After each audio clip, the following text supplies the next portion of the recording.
Sunod. Nako mga kababayan, ito pa. Mhm. Hala, mga kababayan, ano yung sunod, Ken? Etong sunod natin, mga kababayan, ay patungkol ito kay Baste at kay Franco Mabanta. Diba, Ma'am Arlene Moriano, na karma si Digong? O, ikaw ba naman, sinabi mo yung Diyos ay stupid? Diba? Mga kababayan, ito po yung kumakalat ngayon. Ayaw ko sanang maniwala, mga kababayan, na si Baste at itong nahuli, naalala ninyo yung founder ng Peanut Media Gallery, ano ba yun? Peanut Gallery Media Network or PGMN, no? Yung si Franco Mabanta na inaristo ng NBI dahil nangingikil ng 300 million kay Romualdez. Ayaw ko sanang maniwala doon sa post ni Attorney Jesus Palsis.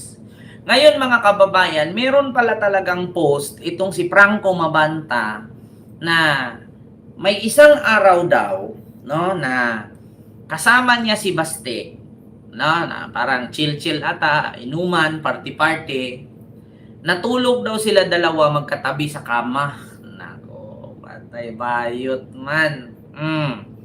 So, ipinost yan ni mga kababayan, ni Jesus Palsis, ni Attorney Jesus Palsis. Ito po buksan natin na mga kababayan.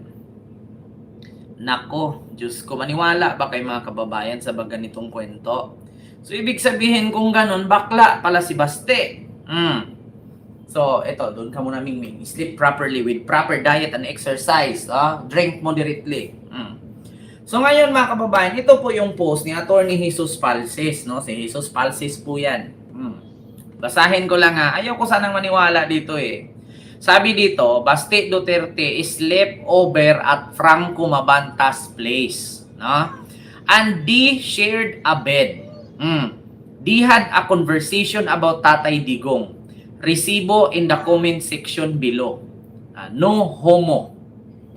Sabi ni Francis, Jesus Palsis.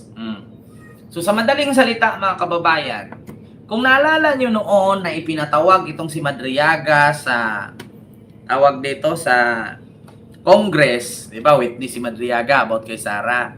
Sabi nga doon ni Madriaga sa kanyang affidavit na wala daw believe si Tatay Digong na magpresidente itong si Pulong at si Baste, no? Kasi daw si Pulong ay baliw, si Baste ay bading.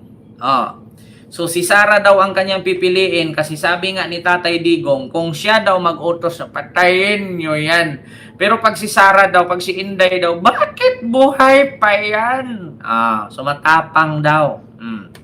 So ibig sabihin mga kababayan, meron nga, hindi tayo magtaka kung bakit ang utak ng tao, siyempre, kung mga DDS nga, mahirap paliwanagan, tayo pa bang mas matalino pa sa mga DDS? Di ba? Ngayon mga kababayan, tanungin ko kayo. Halimbawa ako si Ken, ganito ako, marami akong tato.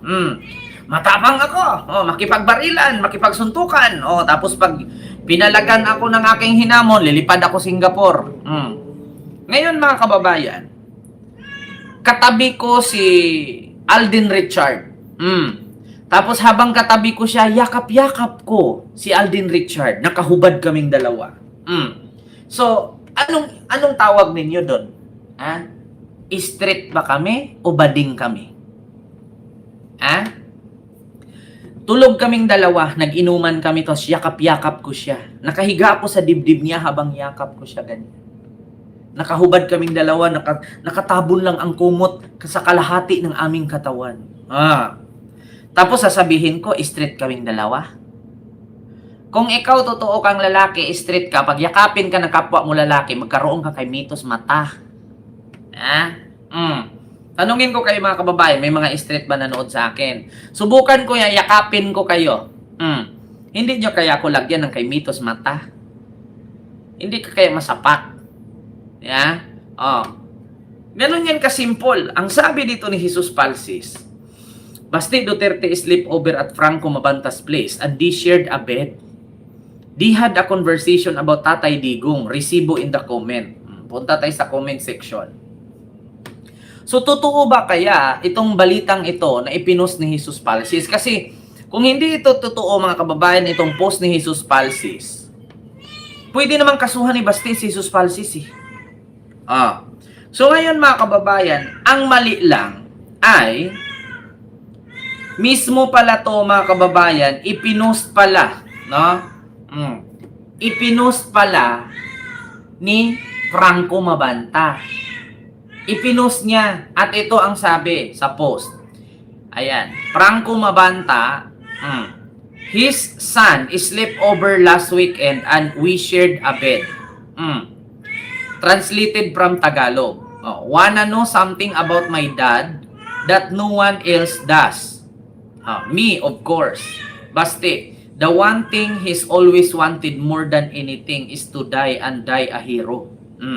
Sabi naman dito ni Franco Mabanta, although that's never gonna happen. Sabi naman ni Basti, and why is that? Sabi naman ni Franco, cause your dad Rudy Duterte mean like him live forever. Ayan ang post ni Franco sa kanilang conversation. Tapos magkatabi silang dalawa sa kama. Yan ang kumakalat ngayon. Kaya ako po'y nagtataka. Kalaki-laki ng bahay ni Franco. Bakit magtabi silang dalawa sa kama? Pwede naman sabihin, wala namang mali siya kay pareho naman silang lalaki. Pag sure daw eh. Bakit ang sabi ni Ramil Madriaga, ayaw daw wala daw bilib si Digong kay Pulong at kay Basti kasi baliw daw at bading. Mas may bilib daw si Digong kay Sara kasi matapang. Diba? So, totoo nga pala. At saka mga kababayan, kung hindi man totoo yung issue na yung sinabi ni Ramil Madriaga, bakit hinamon, no? Bakit hinamon ni Basti si Ramil Madriaga ng suntukan? 'Di ba? Bakit siya napikon? Bakit siya guilty? 'Yun ang tanong, mga kababayan. Bakit mo hahamunin ng suntukan yung tao? O hindi totoo. Bakit ka pikon? So yun po yun mga kababayan. Sabi pa nga dito, his son slept over last weekend and we shared a bed. Baste, wanna know something about my dad that no one else does? Sabi naman ni Franco, of course. Sabi naman ni Baste, the one thing he's always wanted more than anything is to die and die a hero. Sabi naman ni Franco, beautiful. Although, that's never gonna happen. Sabi naman ni Baste, bakit? Cause your dad, Rudy Duterte, men like him live forever. Makulit. Tapos may mga ganyan kayong conversation, tapos inom-inom kayo pag sure yan. Hindi ko lang alam kung sino ang bottom, sino ang top. Sa mga nagtatanong, ano yung bottom, Kent, ano yung top?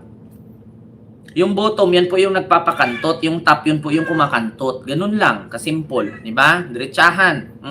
Pag bottom, tumutuwad. Pag top, bumibira. Ganun yun. Sino ang bottom? Sino ang top? Sa tingin ninyo mga kababayan, paki-comment.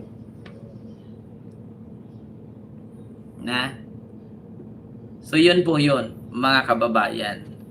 So, na-issue nga ngayon itong kabaklaan version ni Barbie Basti sa post ni Franco na natulog daw si Basti doon sa lugar ni Franco, kasama daw sila sa kama. Kabaklaan version talaga, my God. So yun po yun mga kababayan. Kabaklaan version.